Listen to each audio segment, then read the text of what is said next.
In the peaceful village of Bombo lived a young girl named Nankia.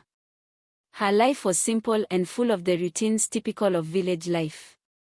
Her father often welcomed visitors into their home, and it was customary for Nankia to greet them and serve them tea. Unbeknownst to her, these visitors were potential suitors, as her father was discreetly searching for a husband for her. Nankia was just 16 years old, still attending school and dreaming of becoming a doctor. One day, upon returning from school, her mother called her behind their house for a private conversation. "My daughter," her mother began gently, "you are now fully grown and ready to start your own family. Did you see the last visitors that came? Among them was a tall, handsome man called Kigozi. He came looking for a second wife, and he chose you among all your sisters. He is a very wealthy man and comes from a respectable family. We are sure he will take very good care of you." Nankia's eyes welled up with tears. "But Mama, I have not yet finished my studies. I want to be a doctor," she pleaded. "My dear," her mother replied softly, "we don't have enough money to continue your studies. You must go to your husband." With a heavy heart, Nankia accepted her fate. When she shared the news with her stepsisters, two of her elder sisters became extremely jealous. "Those without teeth are the ones God gives meat," they scoffed. "You are very lucky. We have been searching for a good husband for some time now, but all the suitors don't like us." One of the jealous sisters suggested, "Nankia, go tell Dad you don't like the man so I can take him." However, their mother overheard the conversation and immediately intervened. "Nankia," she called sternly, "do not do anything your stepsister suggested. They are only jealous of you. I am your mother, and I want what is best for you. Accept this, then you will be happy." Nankia followed her mother's advice, and days passed swiftly. Soon, Kigozi and his family came for the first introduction. They were all dressed well, and when Nankia saw Kigozi, she felt a spark of love. They had a pleasant chat in the presence of both families. Meanwhile, her stepsisters watched from a distance, their hearts filled with envy. "We must do something," they plotted.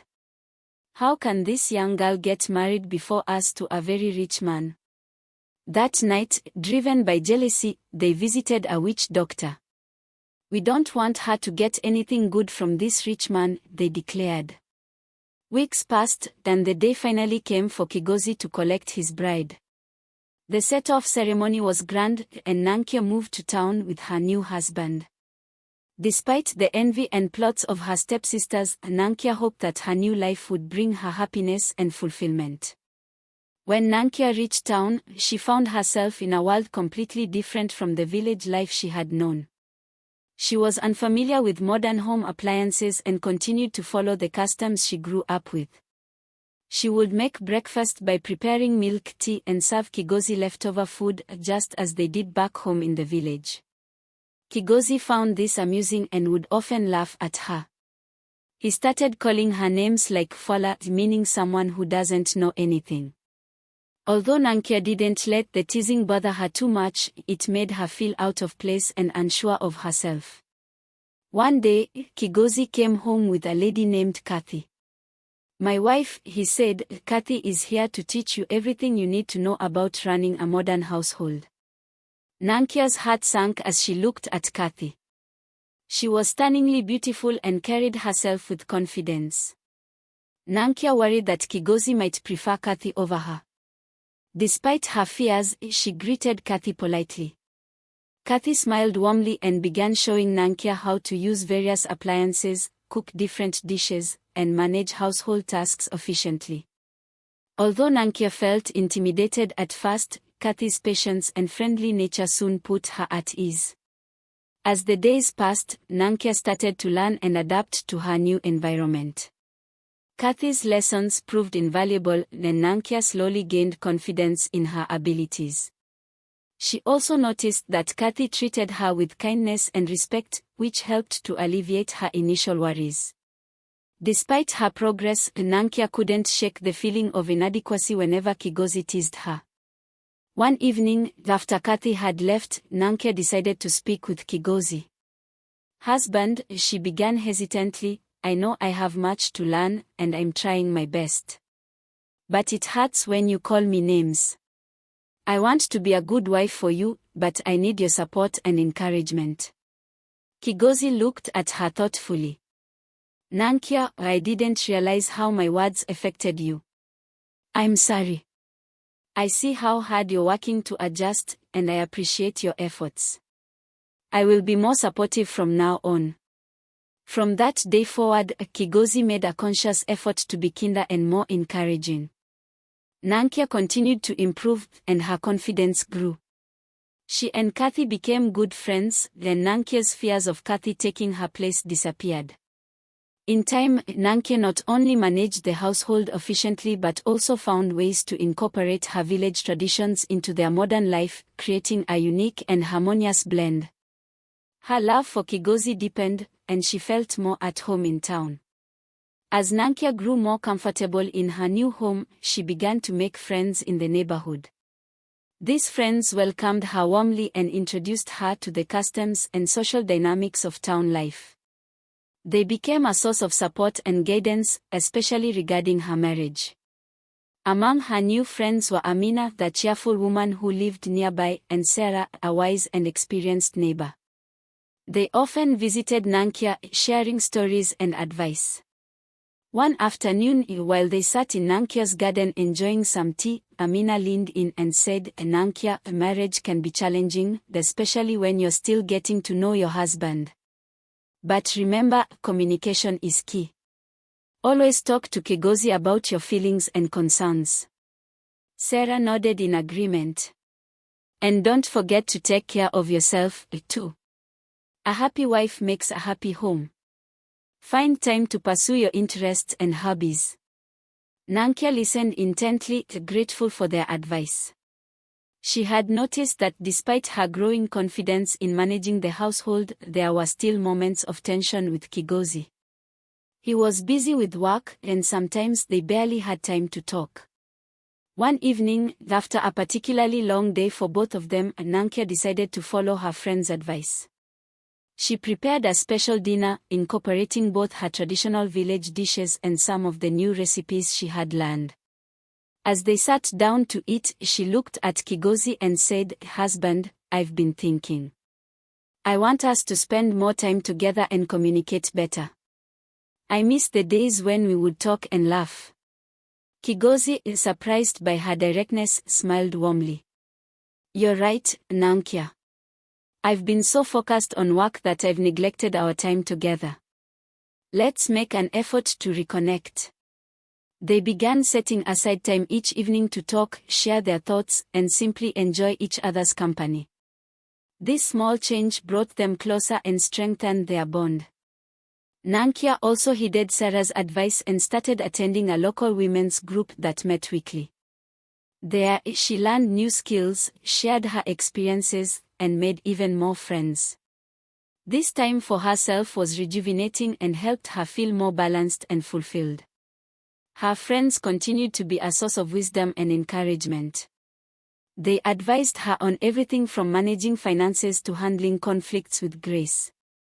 With their support, Nankia's confidence grew, and she felt more empowered in her role as a wife. One day, as she and Kathy were chatting, Kathy remarked, "Nankia, you've come a long way since you first moved here. I'm proud of you." Nankia smiled, feeling a deep sense of accomplishment. "I couldn't have done it without your help, Kathy, and the support of my friends. I'm truly grateful." Nankia had always felt a bit intimidated by Kathy's looks and stylish dress code. Kathy seemed to glide through life with a confidence that Nankia admired but felt she could never quite emulate. One day, as Nankia returned from the market, she saw Kathy hurrying out of her bedroom. Nankia, too shy to confront her directly, waited until Kathy left. When she opened the door, she found her husband, Kigozi, half naked. Gathering her courage, Nankia sat him down. "I no longer need Kathy's services," she said firmly. Kigozi looked shocked. "Why?" he asked. I think I am now familiar with everything, she replied.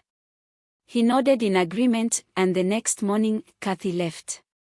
However, after Kathy left, Nankia quickly realized she couldn't handle all the housework on her own. She decided to visit her village and brought one of her neighbor's daughters, Subi, a hardworking and obedient girl. They lived together in peace for the first few months. Then, Nankia started noticing a change in Subi's behavior towards Kigozi. They joked too much and beyond what seemed appropriate. Nankia's discomfort grew, but she tried to dismiss her suspicions. One day, Nankia told Kigozi, "I will go see the doctor in the morning." She left the house with Kigozi still sleeping but didn't go far. Instead, she returned home quietly and went directly to her bedroom, only to find Kigozi wasn't there. Panicked, she rushed to Subi's room and found Kigozi in the same bed with Subi. "What are you doing, Kigozi?" she shouted. Kigozi jumped up and fell to his knees. "I am sorry, my wife. This will never happen again," he pleaded. Nankia felt a wave of anger and betrayal wash over her. "How could you do this to me?" she cried, tears streaming down her face. "After everything we've been through, how could you betray me like this?" Kigozi's eyes were filled with regret. "I know I've made a terrible mistake. Please, Nankia, forgive me. I will do whatever it takes to make this right." Nankia looked at Subi, who was trembling and clearly ashamed. "You must leave," Nankia said to Subi. "Pack your things and go back to the village. I cannot have you in my house any longer." Subi left quietly, and Nankia was left to deal with the pain of her husband's betrayal. Kigozi tried to make amends, showering her with apologies and promises, but Nankia knew it would take time for the wounds to heal. In the days that followed, Nankia focused on herself. She returned to the women's group and sought the support of her friends. Amina and Sarah were there for her, offering their wisdom and comfort. "You have every right to be hurt and angry," Sarah said. "Take your time to heal." Nankia also sought the guidance of her mother, who reminded her of her strength and resilience. "You have faced many challenges, my daughter, and you have overcome them all. This is just another test of your strength." Kigozi, understanding the gravity of his mistake, worked hard to regain Nankia's trust. He became more involved in household tasks and made a concerted effort to show his love and commitment to her. Slowly, Nankia began to see that he was truly remorseful. One evening, as they sat together in their garden, Nankia looked at Kigozi and said, "I am willing to try and rebuild our marriage, but it will take time. You have to be patient and prove to me that you are worthy of my trust again." Kigozi nodded, his eyes filled with gratitude. "I understand, Nankia. I will do everything I can to make things right." With the support of her friends and family, and Kigozi's sincere efforts to change, Nankia slowly began to heal. She learned that true strength comes from within and that forgiveness is a powerful tool, but it must be earned. Life took another turn for Nankia when she found out she was pregnant. She needed help around the house and asked her friends for assistance. They recommended a quiet, hardworking woman named Sharifa. Sharifa seemed perfect for the job, and Nankia felt at ease having her around. However, Kigozi's inability to control his desires once again led to trouble. One day, while Nankia was visiting a friend, Kigozi called Sharifa into the kitchen. "Come here," he said. "Madam brought you here to take care of the house and take care of me when she's not around." He started touching her inappropriately. Sharifa recoiled, saying, "Let me go back to our home. I can't do this." But Kigozi forcefully dragged her onto the kitchen floor and violated her. Sharifa, distraught and shaken, ran to the nearby police station and reported everything. The police arrived at the scene and arrested Kigozi. When Nankia came home, she found a crowd gathered outside her house, whispering and pointing but too afraid to tell her what had happened. Confused, she asked, "What is happening?" but no one answered directly. They simply told her, go to the police station. Rushing to the station, Nankia found Kigozi behind bars, crying and begging, get me out, please. I will explain everything. Seeing him cry like a baby, she knew she had to do something. She called her brother Muzisi and asked him to bring money to bail Kigozi out. At home, with both their families and Sharifa present, Kigozi had no choice but to tell the truth. He pleaded, my wife, forgive me. Nankia, her heart heavy with disappointment and anger, said, I need some time to think about it. For a month, Nankia pondered over the situation. She sought advice from her friends, family, and even prayed for guidance. The betrayal cut deep, but she also thought about her unborn child and the life they had built together. After a month, she finally made up her mind. Kigozi, she said one evening, I forgive you. But buy me a car Mercedes-Benz. Kigozi was overwhelmed with relief. Thank you my love, anything for you, Nankia. I promise to change and give you anything you want. I will never hurt you again. Nankia looked at him with a mixture of hope and caution. Forgiveness doesn't mean forgetting, Kigozi. You have to earn back my trust. I am willing to give our marriage a third chance, but you need to prove that you deserve it. Kigozi nodded earnestly. I will. I will do everything I can to make things right. They decided to seek counseling, both individually and as a couple, to address the issues in their marriage. Kigozi became more involved in the community and committed himself to becoming a better husband and soon-to-be father.